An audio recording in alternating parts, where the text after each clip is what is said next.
میرے دوستو، آج سے 3500 سال پہلے جب فرعون مصر نے حضرت موسیٰ علیہ السلام اور ان کی قوم کا پیچھا کیا کہ ان کو ختم کر دے،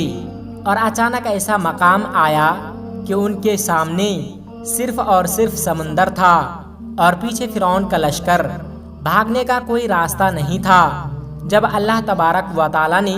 حضرت موسیٰ علیہ السلام کو حکم دیا کہ اپنا عصا مبارک سمندر میں مارو، تو حضرت موسیٰ علیہ السلام نے ایسا ہی کیا، اور دیکھتے ہی دیکھتے سمندر 2 حصوں میں بٹ گیا اور اتنا لمبا راستہ بن گیا کہ پوری بنی اسرائیل قوم اپنے مال و اسباب سمیت یہاں سے گزر گئے،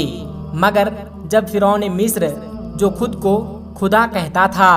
اور اس کے لشکر نے اس سمندر کے بیچ میں سے گزرنے کی کوشش کی، تو سمندر واپس آ کر مل گیا جیسے پہلے موجود تھا، اور سارا کا سارا لشکر فرعون سمیت غرق ہو گیا۔ اس طرح سے ڈوب کر مرنے کے بعد سمندر نے صرف فرعون کی لاش کو سمندر سے باہر پھینک دیا، اور باقی لشکر کا کوئی نام و نشان نہ ملا، اور یوں آہستہ آہستہ وقت گزرتا گیا۔ مصریوں میں سے کسی شخص نے ساحل پر پڑی فرعون کی لاش کو دیکھ کر موجودہ فرعون کے دربار میں بتلایا، اور فرعون کی لاش کو محل پہنچا دیا گیا۔ درباریوں نے مصالے لگا کر اسے پوری شان و شوکت سے اور احترام کے ساتھ تابوت میں رکھ کر محفوظ کر لیا۔ کمال کا اتفاق ہے کہ پورے زمین پر اس وقت ایک وہی قوم تھی جسے مصالہ لگا کر لاشوں کو محفوظ کرنے کا ہنر آتا تھا۔ ایسا لگ رہا تھا کہ اس قوم نے اسی دن کے لیے ہی سب کچھ سیکھا تھا۔ فرعون مصر کی لاش کو مصالے لگا کر محفوظ کرنے کے دوران ان سے ایک غلطی ہو گئی، اور وہ غلطی یہ تھی کہ فرعون کیونکہ سمندر میں ڈوب کر مرا تھا اور مرنے کے بعد کچھ عرصہ تک پانی میں رہنے کی وجہ سے اس کے جسم پر سمندری نمکیات کی تہ جم گئی تھی، تو مصریوں نے نمکیات کی تہ اسی طرح رہنے دی اور اسے ایسے ہی مصالہ لگا دیا۔ وقت گزرتا گیا، زمین و آسمان نے بہت سارے انقلاب دیکھے، اور اس کی گرد کے نیچے سب کچھ دب گیا، جیسا کہ فرعونوں کی حنوط شدہ لاشیں بھی زمین کی تہ میں چھپ گئی، اور ان کی قوم صرف کتابوں میں رہ گئے، اور ان کی تعمیرات اور شان و شوکت لوگوں کے ذہنوں کے اندر ہی رہ گئے۔ اس کے علاوہ ان کا بنایا گیا سب کچھ ختم ہو گیا۔ اس واقعہ کے 2000 سال کے بعد اس دنیا میں اللہ کے آخری نبی حضرت محمد صلی اللہ علیہ وسلم تشریف لائے، اور ان پر نازل ہونے والی آخری کتاب کے اندر انسانوں کو عبرت کے لیے فرعونوں کے قصے بڑی تفصیل کے ساتھ بیان کیے گئے۔ اسی سلسلے میں فرعون کے جسم کو محفوظ کرنے کے بارے میں ایک آیت نازل ہوئی، جس کے اندر اللہ پاک واضح طور پر فرماتا ہے کہ ہم تیرے جسم کو آنے والوں کے لیے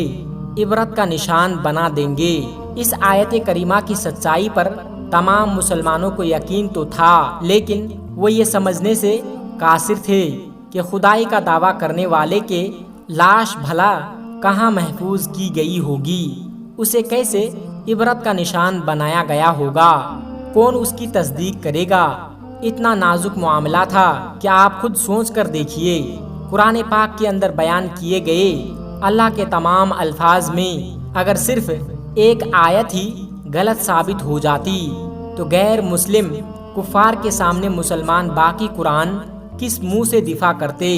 مگر یہ اللہ کا کلام ہے جس کے اندر شک کی کوئی گنجائش نہیں، اس لیے ہر دور میں اس نے اپنے آپ کو ایک ایک لفظ کو منوایا ہے۔ 1871 عیسوی میں مصر کے ایک شہر الگرنیا سے تعلق رکھنے والے ایک غریب اور معمولی چور احمد عبد الرسول کو فرعونوں کی حنوط شدہ لاشوں کی طرف جانے کا خفیہ ترین راستہ مل گیا۔ یہ بس اتنا چاہتے تھے کہ فرعونوں کی لاشوں کے ساتھ موجودہ قیمتی سونا، چاندی، ہیرا موتی وغیرہ کو چرا سکے۔ یہ دریائے نیل کے کنارے تبیسا کے مقام پر بیٹھا منصوبہ بنا رہا تھا۔ کہ جب اسے خفیہ راستہ پتہ چلا تو اس نے کھودنا شروع کر دیا۔ اسی دوران اسے مشکوک سمجھ کر کچھ لوگوں نے پکڑ لیا اور پولیس کے حوالے کر دیا۔ بعد میں وہ جس جگہ کو کھود رہا تھا وہاں سے ملنے والے راستے کی کھدائی کی گئی تو 1891 عیسوی کے اندر دوسری ممیوں کے ساتھ ساتھ اس غرق ہونے والے فرعون کی لاش بھی مل گئی۔ اس غرق ہونے والے فرعون کی لاش بھی مل گئی۔ اس کے کفن پر سینے کے مقام پر اس کا نام لکھا ہوا تھا۔ ان ممیوں کو ماہرین نے اپنے ساتھ قاہرہ لے گئے جہاں اس کی تفصیل سے جائزہ لیا گیا تو فرعون والی ممی پر جمی ہوئی نمکیات کی تہ سے اس بات کی تصدیق ہو گئی کہ یہ وہی فرعون ہے جسے پانی میں غرق کر کے نشان عبرت بنانے کا وعدہ کیا گیا تھا، اور پوری دنیا میں کھلبلی مچ گئی۔ اور اس کی تصدیق کے لیے آثار قدیمہ کے ماہرین اور سائنسداں مصر کی طرف چل پڑے۔ الگ الگ سائنسی ٹیسٹ کرنے کے بعد دنیا بھر کے سائنسدانوں نے تصدیق کر دی کہ دوسری سب لاشوں کی نسبت اس ایک فرعون کی لاش پر بھی سمندر کی نمکیات تہ جمی ہوئی تھی جس نے اسے محفوظ رکھا اور گلنے سڑنے سے بچا کر رکھا۔ اس تصدیق کے بعد اسے فائنلی فرعون کی لاش قرار دے کر میوزیم کے اندر محفوظ کر دیا گیا۔ 1982 عیسوی میں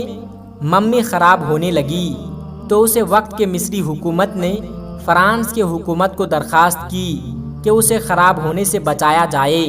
اور جدید سائنسی انسٹرومنٹ کی وجہ سے اس کی موت کی وجہ کو بھی معلوم کیا جائے۔ چنانچہ مصری اور فرانسیسی حکومت نے اس ممی کو فرانس لے جانے کا انتظام کیا۔ جب فرعون کی لاش کو فرانس پہنچایا گیا تو ایئرپورٹ پر اس وقت کے صدر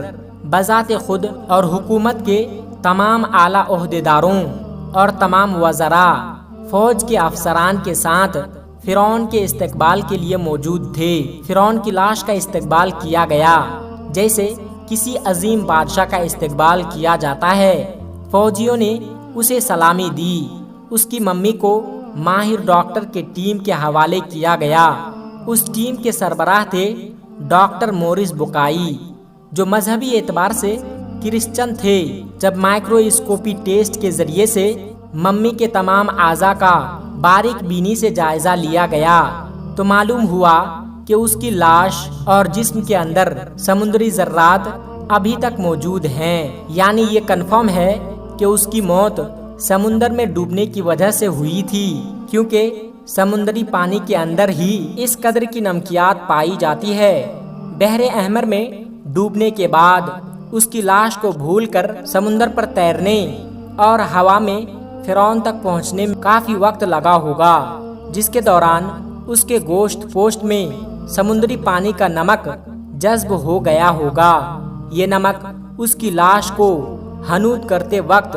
خارج نہیں کیا جا سکتا تھا۔ 3000 سال میں یہ رفتہ رفتہ اس کے جسم سے خارج ہو کر ایک تہ کی صورت میں جم گیا،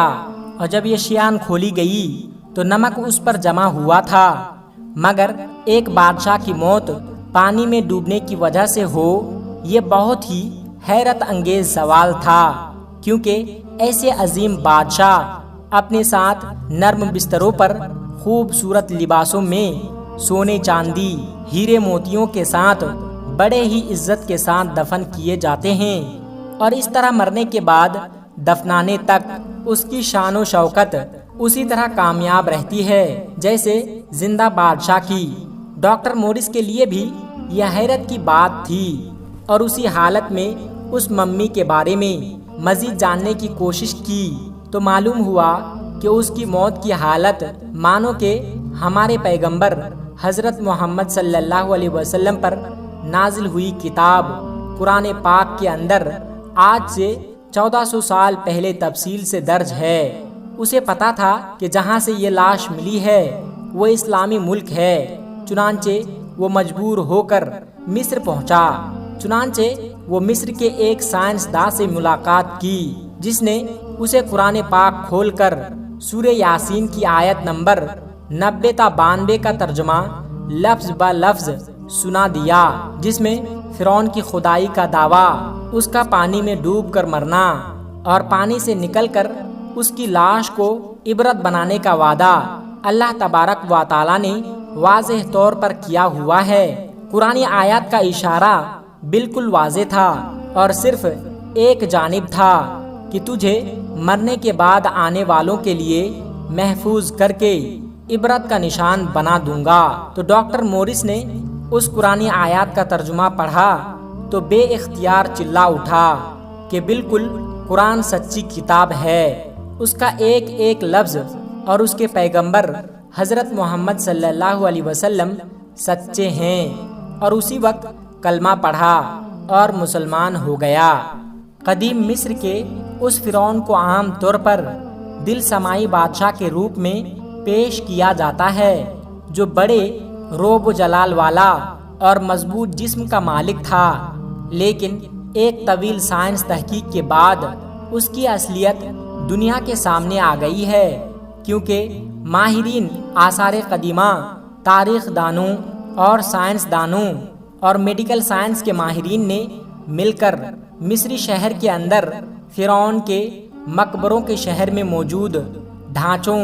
اور جدید ٹیکنالوجی سے ریسرچ کی اور سپر کمپیوٹر کی مدد سے 2000 جسمانی نقوش کے ذریعے سے جسم کے خد و خال تیار کیا، تو معلوم ہوا کہ یہ فرعون کے قدر نازک کا مالک تھا۔ اس کا بایاں پاؤں ٹیڑھا تھا اور بیماری اور کمزوری کی وجہ سے وہ چھڑی کے سہارے چلتا تھا۔ اس کی ماں اور اس کے باپ کے ڈی این اے کے نمونے سے یہ بھی ثابت ہوا ہے کہ اس فرعون کے جسمانی خامیوں اور کمزوریوں کی وجہ یہ تھی کہ اس کا ماں باپ کا آپس میں دراصل بھائی بہن کا رشتہ تھا۔ یہ فرعون آج سے تقریباً 3500 سال پہلے